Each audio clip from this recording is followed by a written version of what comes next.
Good morning, everybody. Thanks for joining us here at Google Next.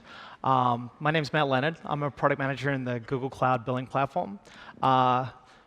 Before joining Google Cloud and joining the billing team here, I actually worked in billing at Azure and AWS. So kind of somewhat what you call a self-inflicted billing cloud expert, unfortunately. Today we want to talk about financial governance for managing your cloud business.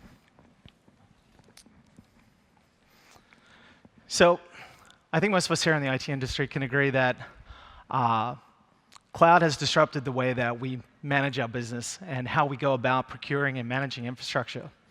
We're focusing on spending has changed the way that we buy our infrastructure. In a traditional model, it's a very centralized process. It's controlled. It's predictable. Everything's run through a budget cycle. We have financial controls, checks and balances to ensure that spending doesn't get out of control. The cloud's disrupted that. Anyone in your company with access can now spin up instances that you don't have any visibility to, and you end up reacting to cost rather than planning for it. This IT spending, it's moved from a CapEx expense, which is predictable over a long period of time, to an OpEx expense, which is coming in on a monthly basis, and you're managing and trying to control that spend. So to play on this metaphor, you wouldn't build a ship that's full of holes, and you don't want to approach your cloud billing in the same way. You need a plan, you need a strategy for your financial governance. Lack of financial governance in the cloud can be kind of shocking if it happens to you as an organization. I have a couple of examples that I wanted to share of incidents that I've been involved with in my years of working in cloud billing. We had a customer recently that was doing a load and scale test. They spun up 9,000 instances, ran their load test. A few days later, they realized they hadn't switched off the environment. Oops. It was an expensive problem to have. I also worked with an ISV at one point. They were doing a solution that they wanted to run on multi-cloud. So they used CloudFormation on AWS, and they spun up their templates.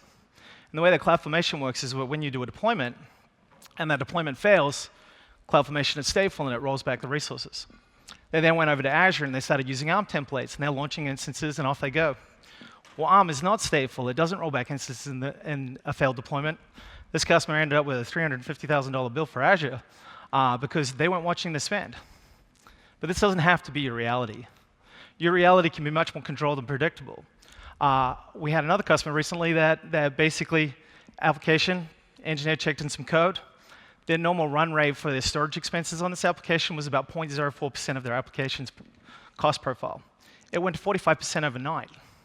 Luckily, they were monitoring this. They had controls in place. They saw the change in the application profile, were able to roll back that code, and control their expense. So that's what we're here today to talk about. What tools do we have in the Google Cloud Toolkit that are going to help you with your financial governance strategy? Then we're going to have Lucas here from the Broad, who's going to talk about how they manage it at scale for their business.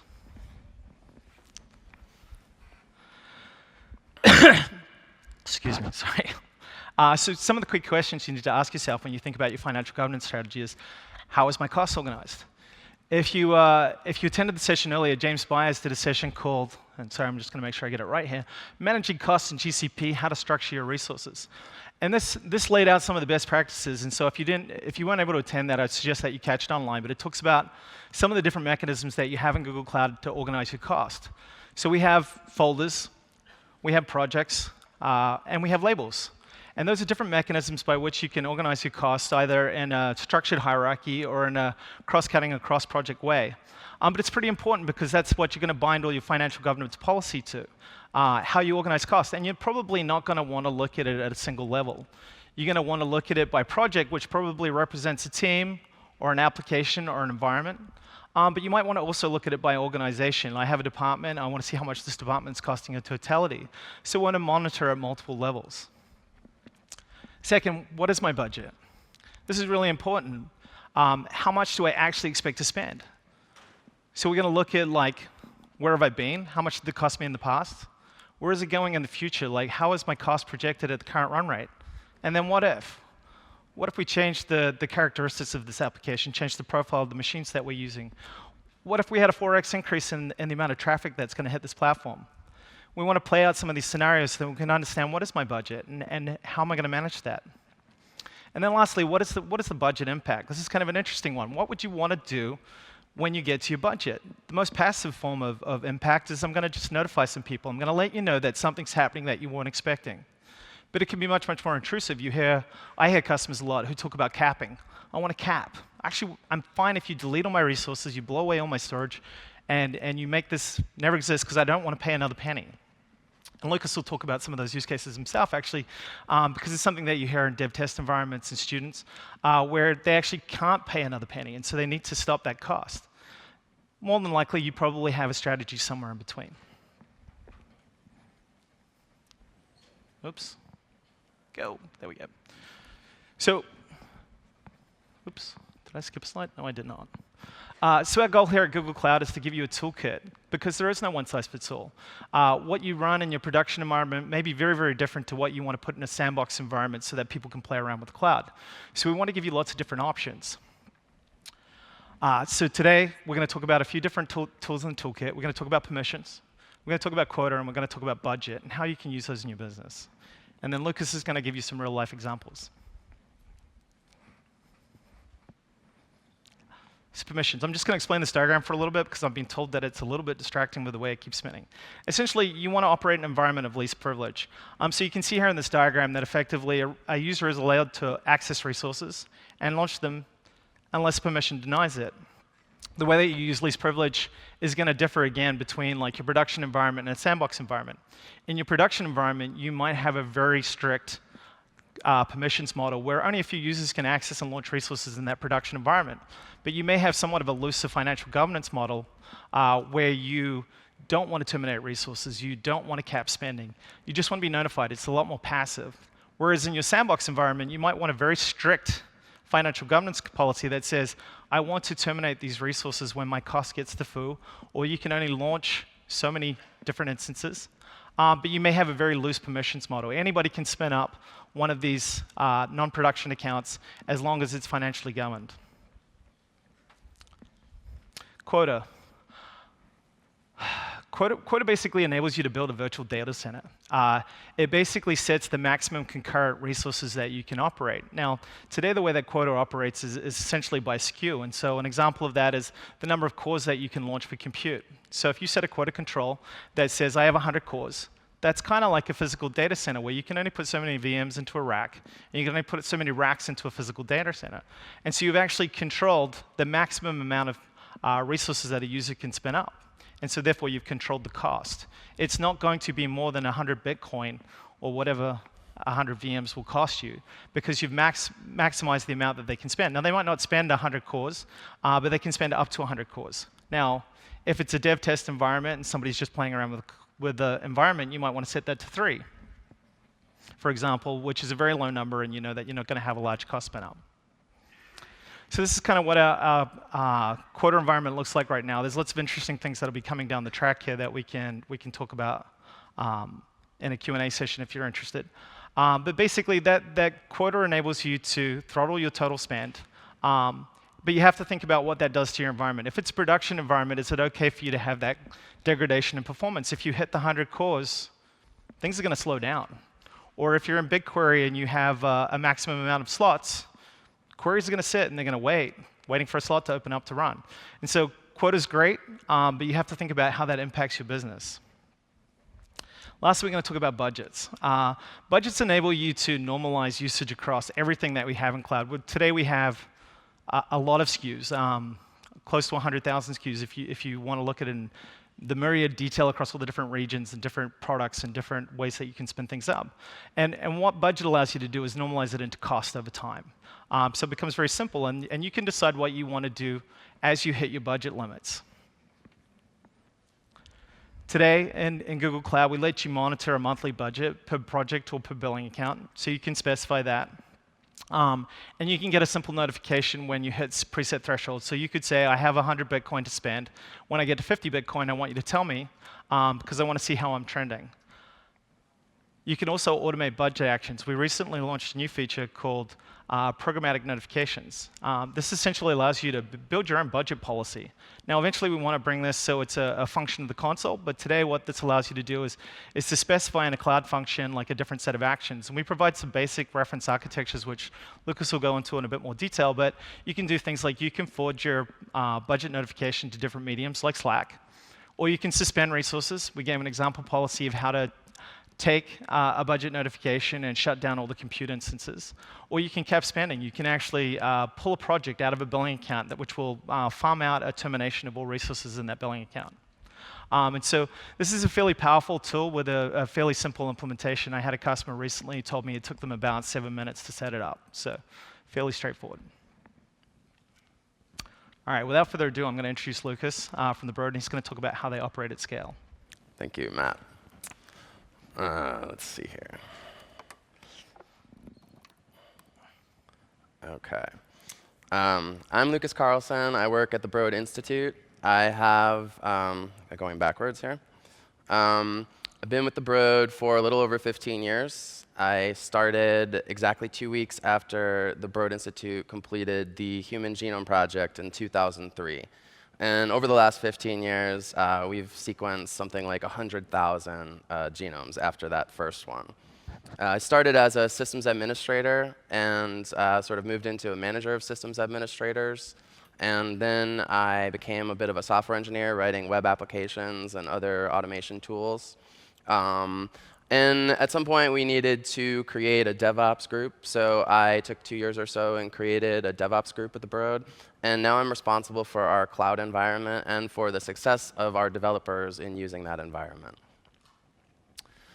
If you don't know about the Broad, we're a research institute doing bioinformatics and biology type stuff in Cambridge, Massachusetts. As I mentioned, we're one of the major contributors for the Human Genome Project.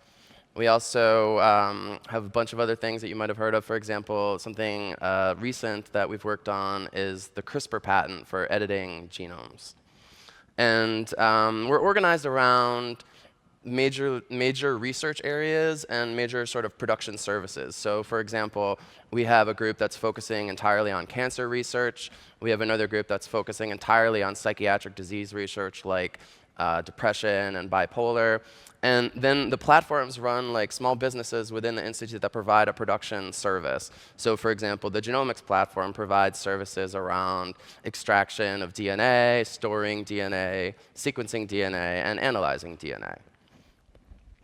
We're funded from a number of different sources. So for example, we have dozens and dozens of different government grants for different projects that we're working on.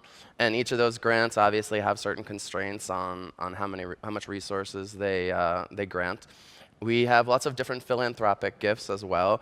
And today, actually, philanthropy has changed a little bit. So people don't have a tendency as much to just give money to places. They sort of do this venture philanthropy where they're like investing in a particular scientific outcome.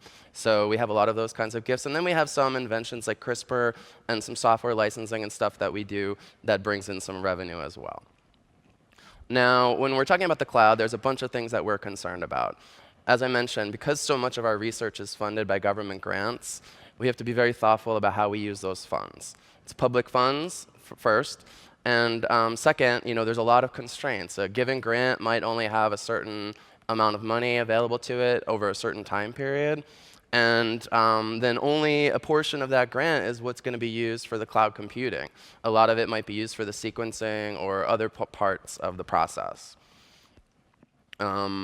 And when we do overspend on one of these grants, it's a real problem, because if you have a grant that has $10,000 of resources and you mistakenly spend $100,000, well, that grant is not going to pay the extra $90,000 that you spent. We have to pull that from some other place. And we can't pull it from another grant, so we have to pull it from like our administrative funds that we use to sort of run the business. Now, when we're using the public cloud, there's some things that we're particularly concerned about. You have a lot of issues that can come up that can affect the way you spend money. So for example, as Matt alluded to, you can have developers who are spinning up instances, and they just leave them running. And a month later, you look at your bill, and you're like, why did I spend tens of thousands of dollars? And it's an oopsie situation. We also use a lot of storage. Storage is probably 60 or 70% of our overall cost of using the cloud. So when we make a choice to put a bunch of storage into a global bucket instead of maybe a nearline or cold line bucket, if that's the way we intend to use it, that can drastically change the cost. And so we want to be able to keep an eye on that kind of stuff and really track it so we make good decisions. We also periodically have problems where people know that they don't have enough resources to do the work that they want to do and do it anyway. And so they come and they ask for forgiveness about this overspend issue, and we're still having to take the money from somewhere else in order to pay for that. So that's a real big issue. Something that can happen is periodically you will have a developer make a mistake, like committing one of their service account JSON keys to a public GitHub repo. This is a great experiment if you want to see how quickly crypto miners can find your key, get into your project, and spin up lots of instances. And so many of you who use the cloud may have run into situations like that. And so monitoring your cost is very important, because that's even worse than the developer who spun up a VM and forgot to shut it down, because they're literally going to use all of the quota that you have to try to make as much crypto as possible over the smallest period of time. And a lot of these issues, when you're thinking about moving a large institution from your on-prem environment into the cloud, they can create a real obstacle to being successful. Because all these people who are responsible for these grants, if they have a very controlled and understood way of managing their resources in the on-prem sort of legacy environment, and they don't have that in the cloud, then that creates a real fear and uncertainty about moving to the cloud. I know when I run jobs in our on-prem environment exactly how much it's going to cost. If I go do it in the cloud and I make some mistake, am I going to spend all the broad's money? That's a big concern, and that has a lot of people sort of second-guessing the move to the cloud, and so we want to solve that. So most of the talks that I give as a cloud architect at the Broad Institute have to do with scale. And so I want to talk about what I mean when I talk about scale in our GCP environment. So many of you, if you use G Suite, you might have one G Suite domain. If you use GCP, you might have one billing account. Maybe you have dozens of projects, potentially. But we're at sort of another order of magnitude here. So for example, we have 7 individual G Suite domains, 2 of which are production domains. And part of the reason for that is we have a cloud service called FireCloud, which is hosted on Google, and it provides facilities for researchers around the world to do genomic analysis. And the team that manages that system, part of the application uses root credentials in the G Suite domain to create groups and create users. And so we don't want to give out the credentials for the Broad Institute's domain to the team that's building the software package, so they have their own domain for FireCloud. And then we have a bunch of test domains and quality and QA and other things that we use different G Suite domains for. Across these 7 domains, primarily in our main domain, broadinstitute.org, we have over 5,000 users. And this is interesting because we only have around 1,400 employees. So it turns out that we're a very collaborative and open institute, and there are thousands of people from our sister institutions around Cambridge and the Harvard teaching hospitals and such, where they also have identities in our environment, and they can log into our G Suite, they can even log into our clusters, they can use the cloud and so forth. So it's a very, very large environment as far as the number of users, and it's also very spread out because they're not all within our buildings. We have 2,500 groups, which is about one group for every 2 users. And we are set up in a way that users can create their own groups, so there's quite a few of them. And we use those to manage Google Doc permissions, to manage access to GCP projects, Google Sites, any number of things, in addition to mailing lists, which many of you may use them for. Now, 4 of those G Suite domains have a corresponding GCP org that's in use. There's one for the Broad Institute, which our users, when they create projects, as you mentioned, users can create projects and spin up resources. They create their projects in the Broad Institute domain. But FireCloud actually creates projects as part of its process. When a new user signs up for FireCloud and creates workspaces and starts doing genomic analysis, there are projects that are created in the background by service accounts that are used by that system. And those are created in GCP organizations that are specific to that domain. In order to organize all the things in these organizations, we have a lot of folders, and we can apply permissions and other controls at the folder level and at the subfolder level. And this turns out to be dozens and dozens, approaching 200 folders at this point. We have over 7,000 projects, which becomes really challenging to manage. Even if you just want to get a list of all your projects and see the IAM permissions on each one, that can be sort of an involved endeavor. And maybe there's only around 800 or so in our G Suite, in our primary Broad Institute domain, and the rest of them are all part of the FireCloud system. The slide here says that I have 75,000 buckets. That's actually incorrect. I learned this week that we have a test project that has 280,000 buckets in it. And it's just most of my systems that monitor the projects fail on that one, and I only learned that this week. So that should say that we have 320,000 buckets. And in those buckets, we have over 35 petabytes, nearly 40 petabytes of storage today. And that's about half of what we have overall, because we have about that same amount in our legacy on-prem environment that we still are trying to figure out how exactly to move to the cloud. And now we'll get into the interesting part with the billing. We have one billing account, which is pretty normal. And like many of you, our billing account is a typical monthly invoice billing account. But we have a configuration on our account that we're set up kind of like a reseller. Some of you may work with resellers to purchase your GCP. And we're set up like that because we sort of resell the service to our internal organizations. And I'm going to go into this in a lot more detail shortly. This slide shows a bunch of the features that we use within GCP that help with managing everything at scale. I'm actually not going to go through this because I'm going to do pretty much a slide for each one of those. So the billing accounts. I mentioned the monthly invoicing. I mentioned the offline contract. I highly recommend, if you have a business that you're running on GCP, look into paying for it on an invoice instead of using your credit card, because there are certain things that can happen with the credit card. We've had an issue where someone used the credit card to purchase something online and they mistyped the zip code, and then the credit card company shut down the card. And so any other services that were associated with that card would have problems. And so we certainly don't want that to happen to our GCP environment. So the way we use these sub-accounts, let me talk about that a little bit. Each one of these grants and each one of our internal cost structures, we call them a cost object. Some people call them a cost center or an account. Each one of those that wants to use the cloud gets a sub-account. And the reason we do this is because at the end of the month, and we get our one bill from Google, which we pay, and then we charge back to dozens and dozens of internal cost objects the sub-portion of the bill that they actually spent. So we were originally doing this 2 or 3 years ago using labels, which I'll talk about briefly in another slide.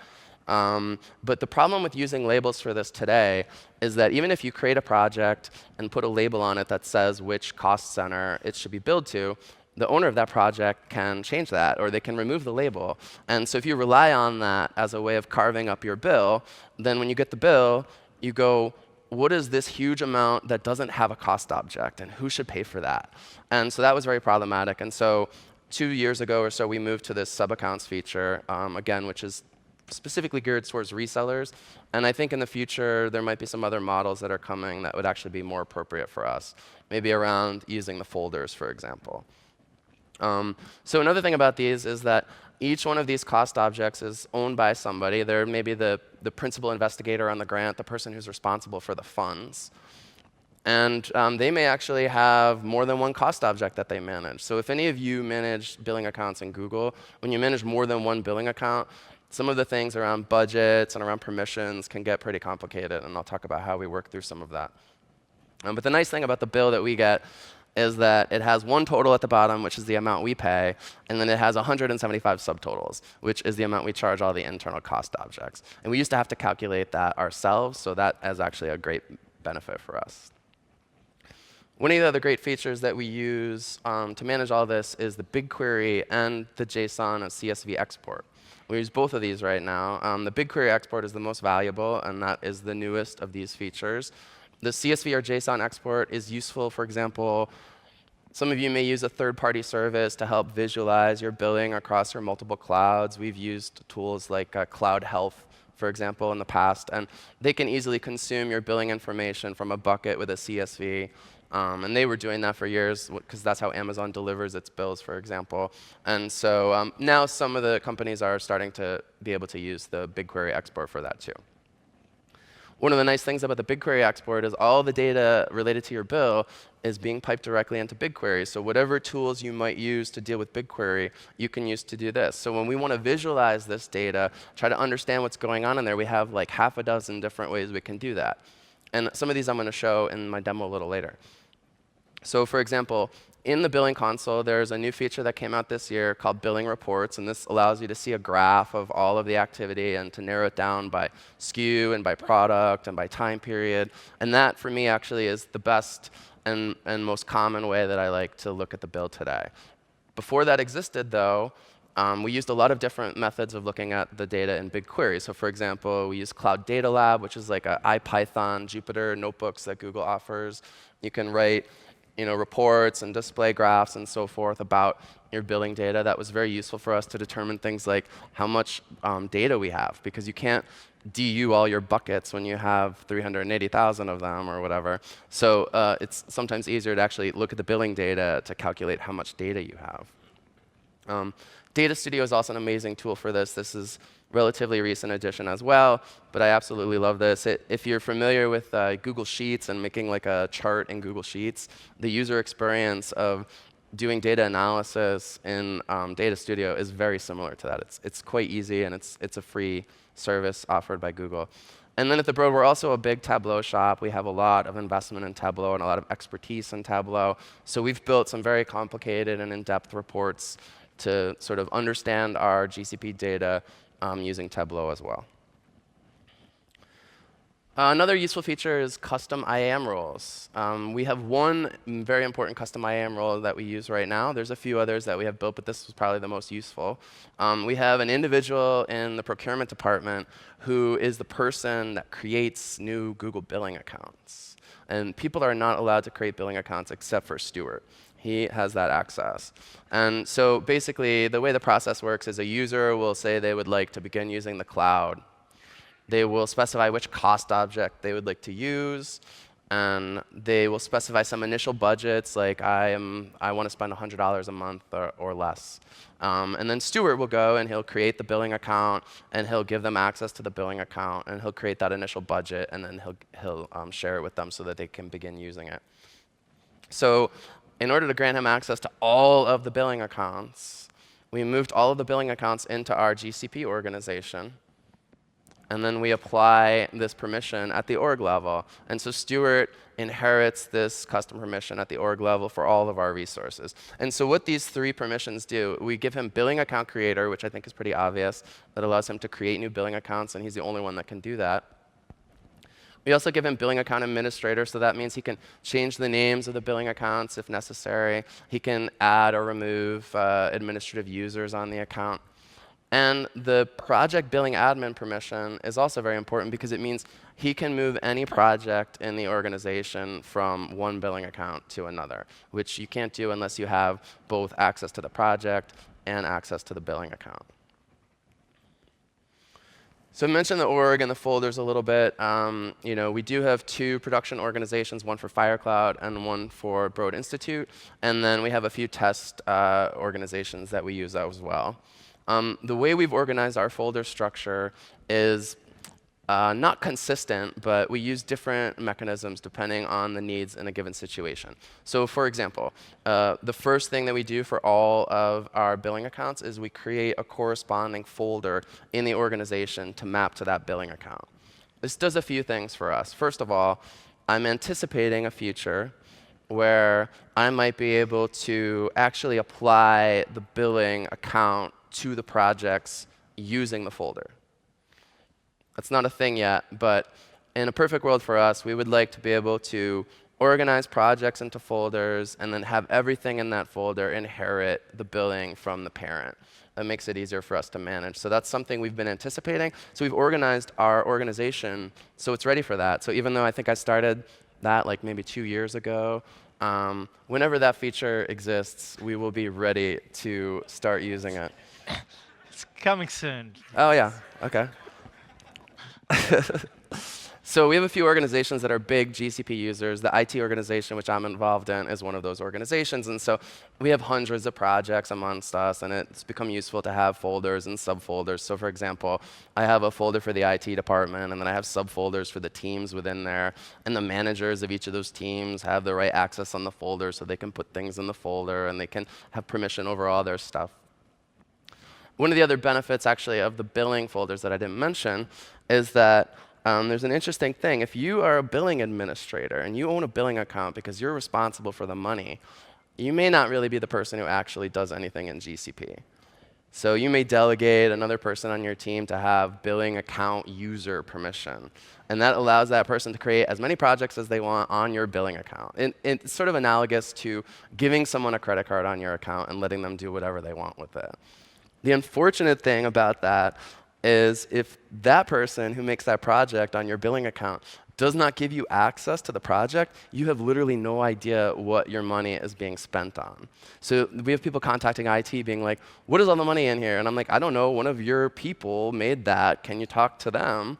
And so it turns out it's much easier if we give the billing account administrator the at least viewer level access on the folder, and if all the folders, if all the projects that are associated with that billing account are somewhere beneath that folder, then magically the billing account administrator also has access to see everything that their people are creating, which is a huge win. And then there's some situations where you might use folders for other purposes. For example, if I have one very sensitive project that I only want a few people to access, and all the rest of the projects I want a larger number of people to access, I might at the top level have those as two separate top level folders. That way I can have a very restrictive folder that only inherits a limited amount of permissions, and I maybe apply no permissions at the top level in that situation. That way your sensitive projects can go in that sensitive high level folder, and the other things can go elsewhere. So we use that in a few places. Quotas I won't talk about too much for a couple of reasons. One is if your quotas are high enough, then they're not really guardrails to protect you. So for example, if you have a project where next week you're going to need to run a job that uses 50,000 VMs, and you raise your quota to 50,000 VMs, then now that's what your quota is set to. So that's not going to prevent you from spending a lot of money. If you leave those 50,000 VMs running indefinitely, you're certainly going to spend a lot of money on that. And so when you run at the scale that we do and your quotas have to be as high as ours are, they turn out not to be as protective. And so again, I mean, this is something that I would like to deal with differently. And so I've been envisioning the idea of being able to control this at those folder levels, like as I mentioned. So maybe if I had at the folder level the ability to control which quota assigned to which things, that would be more useful for us. And so again, we're hoping for a future where that is a true thing. You don't need to say anything. So I think this is my last slide. The budgets and notifications are probably why I'm here to talk with you all today. And so we have dozens and dozens of budgets. Each one of the billing accounts has one or more budgets on it. If you've used this feature, if you use billing accounts and budgets, then up until earlier this year, the only way you would get notified about these things was via email.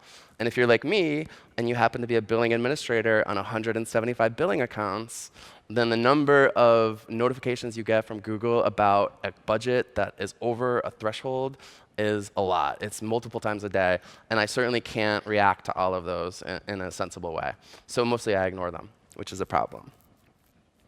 So the addition of pub sub notifications basically changes all this. And this has been extremely exciting for me because I've been working with Google on this billing stuff for a few years.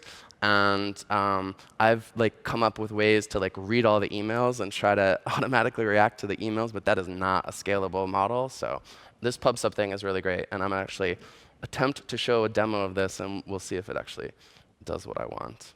But the purpose here would be that you can send these notifications to a cloud function, and then you can have that cloud function wired up to do things that you want in certain situations. So for example, if there's a budget and I know that if that budget hits a certain threshold that there's an action I know I want to take, I could wire this up with cloud functions. And I've attempted to do that here, and I'm not super confident, but I'll show you as best I can.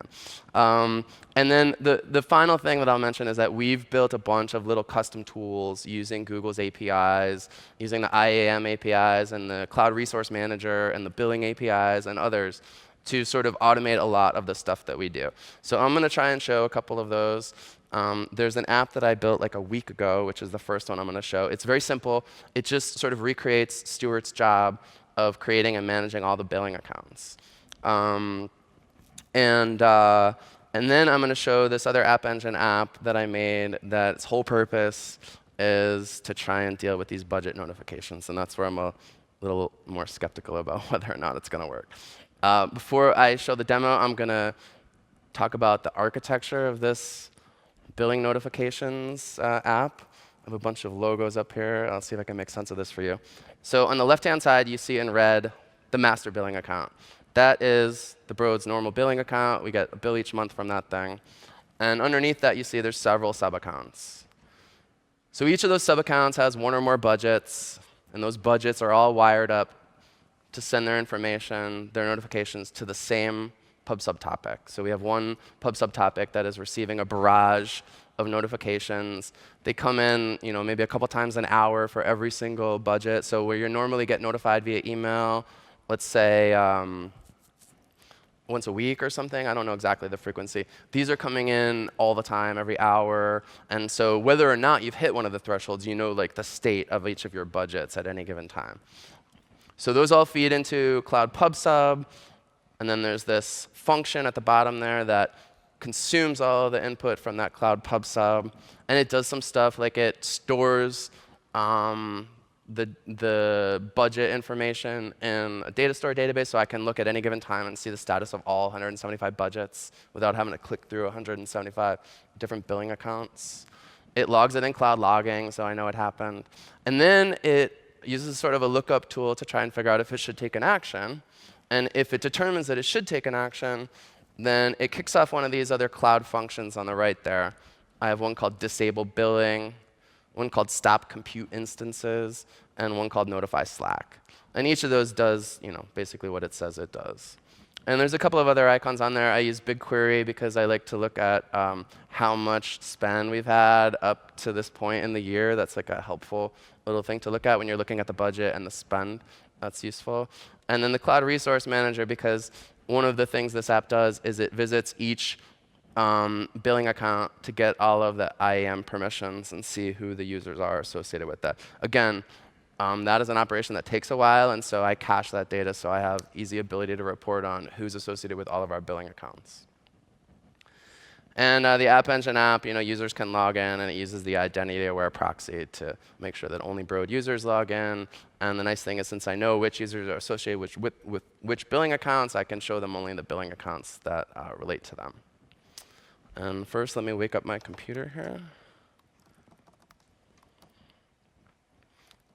Type in my password.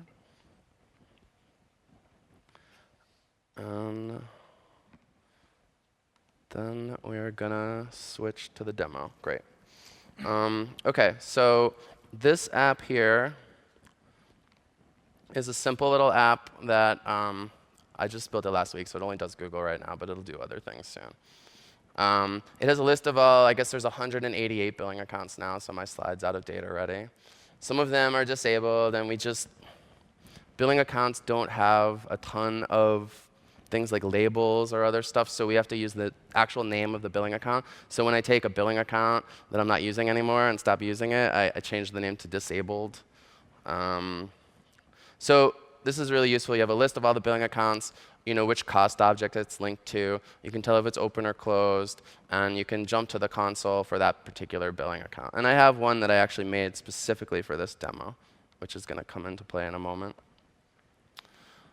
Another thing this app can do is it has a list of all of our invoices. I'm not showing anything useful here because this actually doesn't do anything yet. But the premise of this app is that because it knows which billing accounts are associated with cost objects, and because Stuart can use it to create new billing accounts, the idea is it will also be used to generate the internal charges, and we use SAP.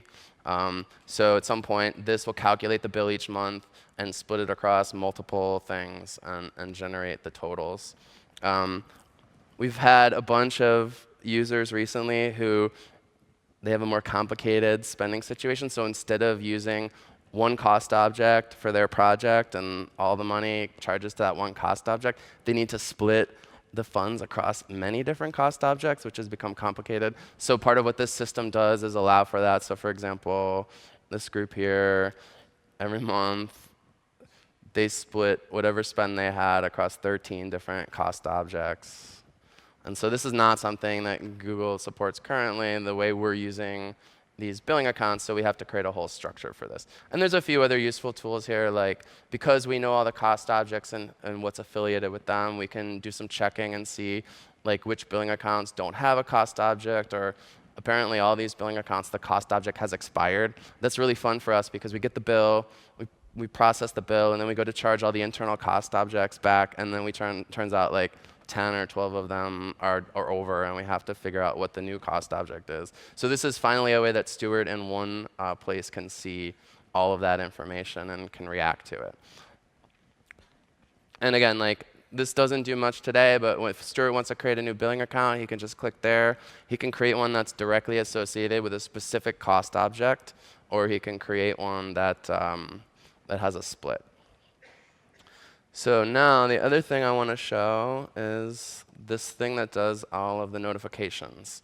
So as a user at the Broad, if I were to log into this, I would just see my own billing account. So this demo account only has one billing account, and that only has 2 budgets. But if I log in as myself, then I have several billing accounts and a bunch of different budgets, and I can see them all in one place, which is really useful. Now, there's a thing on here that I kind of created that most of this is just printing out the data that comes from those budget notifications. But this projection column is sort of something that I added in. Typically, if any of you use Google Billing Accounts and you get these alerts, you have to sort of know what the date is to know whether you care. So if I get an alert that says I'm over 50% on my budget, you know, if I look at my watch and I see that today is the 2nd of the month, well, that's a huge problem. But if today is the 24th, then I do not care at all, and I don't even need that notification. So what I've done is I've tried to sort of predict in a lazy way like how much the budget is going to be at the end of the month, which is what you really care about. And so, you know, if you're at 50% and today's the 24th, then you're really not going to hit anything, so it's nothing to worry about. But if it's like the 2nd day of the month and you're already at 50%, then it's a big problem. And so that graph kind of shows how likely you are to go over your budget at the end. Now, I'm going to skip through some of this because the most important thing here is to show the notifications. So I'm going to show you the key features that have to do with that. So in addition to a list of all the billing accounts in here, which is very important and apparently taking its sweet time to load, I have a list of actions that I've invented. And so there's 4 right now. Only 3 of them work. But it's the same things Matt mentioned earlier. I can notify Slack instead of email. I can stop the compute instances, which is sort of a big hammer, but not as big as the last one, which is to turn off billing entirely. And then I have these thresholds that I can define in here to say, well, when this particular budget hits this particular limit, I want to take this specific action. And this is very simple. I only have one budget in here, and it only has the 3 actions defined. But I should be able to demo this if things go well here. So because this all uses PubSub, I'm not actually going to spend the next 30 minutes waiting for my account to hit the budget and then to notify PubSub. I can just send a PubSub message to sort of fake that. So I'm going to do that here. So let's say that this particular budget has hit 80%, which currently that's the only attribute I'm triggering on, is which threshold you have exceeded. I could also trigger off of the budget amount, for example. I mean, the cost amount, for example, but it's not doing that today. OK, so I posted this new PubSub message. Let's see what happened.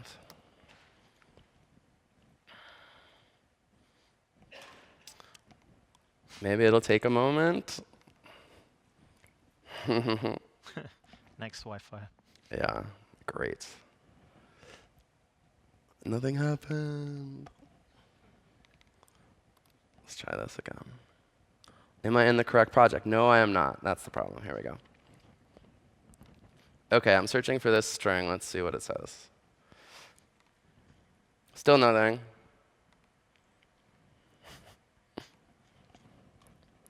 Let's just look. OK, well, my logging is not telling me what I wanted to see, but I did just get a Slack notification at 3:59 p.m. saying that this budget for this billing account has exceeded the 0.8 threshold, and that that billing account has these 3 projects associated with it, and I can click here to link to the billing account. So that worked. That's great. I'm going to try one more, which may have the same behavior as the last one, but let's see what happens if I hit the 90% threshold here. Get another message. See if the logs show anything this time. Damn it. Oh, I'm in the wrong thing. I'm in the wrong thing. Here we go. Thank you. OK, so it looks like we got a message. There was a notification for this budget. And it looks like it's calling a cloud function called stop compute instances. Oh, and it looks like it stopped some instances. So wow, let's see if that really happened. We have compute window open here. And we want to be in the demo account. And it looks like those 2 instances are stopping. Well, that's exciting. Let's look at the billing account here. So it still has, the billing account still has these 3 projects associated with it. But apparently, these 2 instances, as well as there's an instance in each of the other 2 projects, they're all stopping right now. And then the end of my demo will be when I send the 1.0. And let's see what happens.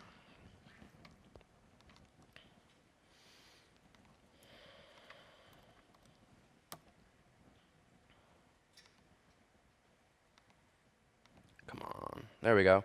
Oh, it looks like we got a notification. It looks like we exceeded 100% of $200. And now we're hitting the disable billing function. And then we've successfully disabled billing. And when we go back to this billing account and we see which projects are associated with it, there aren't any. So that worked. That's amazing.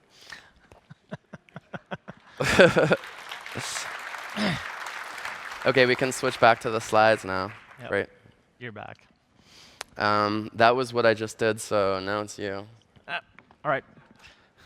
We've left a ton of time for questions, unfortunately. I wanted to give a quick shout out to some of the other sessions on billing. Lucas alluded to some of the other functions that are available for billing. So if you missed it this morning, there's managing costs in GCP. Coming up on Wednesday, we have diving into billing data with BigQuery and Data Studio. So obviously, we publish detailed billing data into BigQuery, and more detailed billing data is coming over the next couple of quarters so you can do new and interesting things. You can then build Data Studio templates on top of that. As Lucas alluded to, I'm now talking really fast because we're almost out of time. But we have a billing template that allows you to dashboard essentially standardized views within that Data Studio template. Just copy, point it at your data set, and off you go. Everyone become a Data Studio expert overnight. And lastly, monitoring and forecasting your costs. So it's looking at reporting. We have a showcase downstairs if you guys want to play around with some of the financial governance tools that we talked about. There's a few concepts that they're running through down there. Lastly, I just want to reiterate, there is no one-size-fits-all. As Lucas demonstrated in his demo, you might have different actions that you want to enforce at different budget thresholds and for different environments. And so you need to consider that as you think about your financial governance strategy. Really, really quickly, because I want to be respectful of your time, does anybody have an urgent question, or ultimately you can come and chat with us after the session? Nope. OK, great. Awesome. Thank you.